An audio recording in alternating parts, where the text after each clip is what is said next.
Hello friends, नमस्ते. रमा किचनमध्ये स्वागत आहे. भाज्या आणल्या होत्या बाजारातून. आता त्या चांगल्या मिठाच्या पाण्यात भिजवून ठेवते, म्हणजे त्या क्लीन होऊन जातील. बघा, हे जाड मीठ आहे. आता ते पाण्यात घालणार आहे आणि त्याच्यामध्ये भाज्या टाकणार आहे एक एक करून, आणि 15 ते 20 मिनटं ठेवायच्या आणि नंतर आपण वापरायला घ्यायच्या. मिठाच्या पाण्याने त्या एकदम स्वच्छ क्लीन होऊन जातात.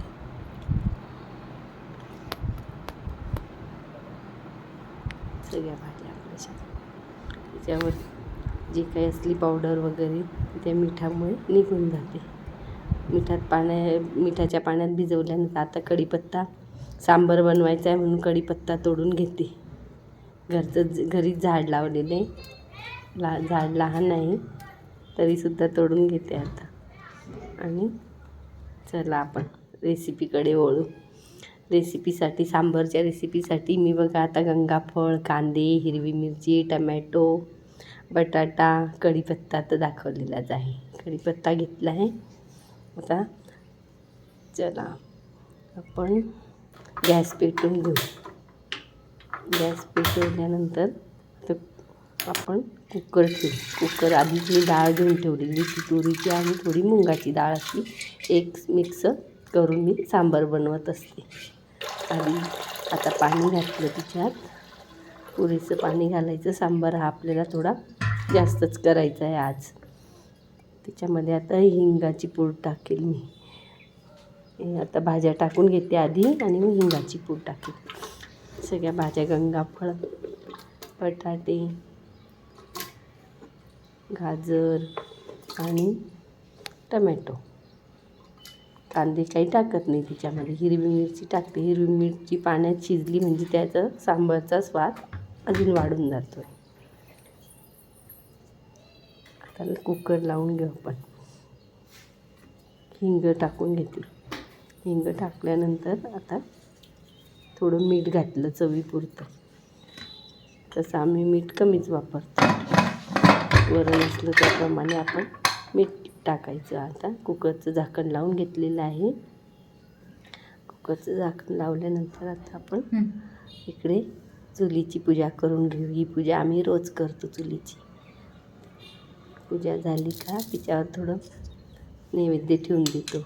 खोबऱ्याचा किंवा आपलं आता खोबरं आणि थोडं पाणी ठेवून तिच्यामध्ये जे अन्न आज शिजवणार आहे तिच्यामध्ये थोडीशी डाळ टाकली. आज वरण करणार म्हणून थोडीशी डाळ टाकलेली आहे. डाळ टाकल्यानंतर आता खोबरे आणि मनुके देवाला नैवेद्य नमस्कार करून घेतला. आता आपल्या किचनकडे वळू.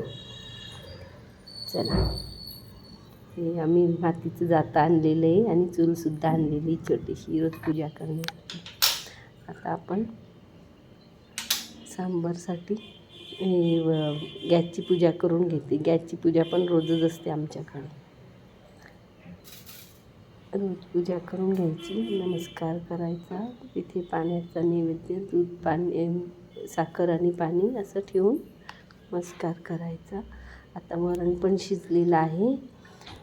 वरण मस्त शिजलेलं बघा, किती छान. सर्व भाज्या व्यवस्थित शिजलेल्या आहे आणि भाज्या दिसता पण आहे वरणामध्ये. आता तेल तापायला ठेवलं. आता फोडणी देऊन घेऊ सांबारला. सांबारला फोडणी देण्यासाठी मोहरी घातली, जिरं. आता जास्त तापले ते मस्त खमंग फोडणी दिली गेलेली आहे. आता कांदे टाकते त्याच्यामध्ये. कांदे टाकल्यानंतर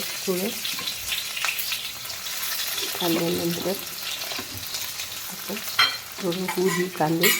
आणि त्याच्यानंतर कढीपत्ता टाकलेला आहे. कढीपत्ता आणि कांदा हा हलवून घ्यायचा. हे सांबारमध्ये घालण्यासाठी 1.5 चमचा मिरची, हळद, वरण जेवढे क्वांटिटीमध्ये त्याप्रमाणे हळद घालायची. हा सांबार मसाल्याची रेसिपी मी आधीच दाखवलेली तुम्हाला. तो सांबार मसाला आहे घरचा बनवलेला. आता हा तिच्यात आपण घालून मस्त फ्राय करून घेऊ. कांदे, कढीपत्ता आणि सर्व मसाला. कोथिंबीर घातली. कोथिंबीर घातल्यानंतर आपण त्याच्यामध्ये परत घालून आता त्याच्यात वरण घालू. वरणामध्ये पण थोडी कोथिंबीर घातलेली. कोथिंबीर जास्त असली म्हणजे सांबार छान लागतं. आम्ही पातळ सांबार बनवत नाही, आम्ही घट्टसर सांबार बनवतो.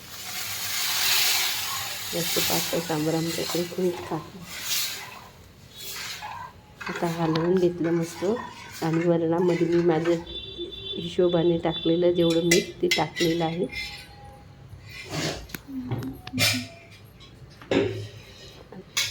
थोडी उकळी आली का त्याच्यानंतर आपण तांदळाचं पीठ आणि उडदाची डाळ अशी वाटून घेतली होती रात्री. तिच्यामध्ये आलं लसूण पेस्ट आणि जिरं असं टाकून घेतलं आणि पिठामध्ये थोडं मीठ घातलेलं आहे. मीठ घातल्यानंतर ते आता आपण मिक्स करून घेऊ छानपैकी. एकदम फ्लफी झालेलं आहे पीठ छानपैकी. मस्त बघा किती ते छान स्मूथ लागतं आहे हाताला. पाण्यात टाकल्यानंतर ते एकदम मस्त छान झालेलं आहे पीठ. आता मऊसर वडे होतील त्याचे छानपैकी. आता आपण वडे करायला घेऊ. वडे करायचे आहे म्हणून कढई ठेवलेली, त्याच्यात तेल घालून घेऊ मस्त. आणि वडे करायला घेऊ आता आपण. थोडं गरम झाल्यानंतर फुल गॅस असल्यानंतर थोडं कमी करायचा गॅस आणि तेव्हा वडे टाकायचे. आधी थोडं टाकून बघायचं बघ किती गरम आहे. त्यानंतर मग आपण तो वडा टाकल्यानंतर आता व्यवस्थित झालेली वड्यासाठी टेम्परेचर. आता आपण वडे टाकून घेऊ त्याच्यामध्ये. वडे तळले गेल्यानंतर आपण छानपैकी असे जास्त लाल पण करणार नाही, थोडेसे असे. आणि हळूहळू त्यांना लो फ्लेमवर होऊ द्यायची, नाही तर ते मध्ये कच्चे राहतात. थोडे गुलाबीसर झाले का परत त्यांना छान पलटवायचे. सगळे वडे टाकून घ्यायचे आणि आता पलटवायचे. बघा किती छान रंग आलेला आहे. किती मस्त मऊसूत झालेले आपले सांबार वडा. आता आपण त्याला पूर्ण वर खाली करून वडा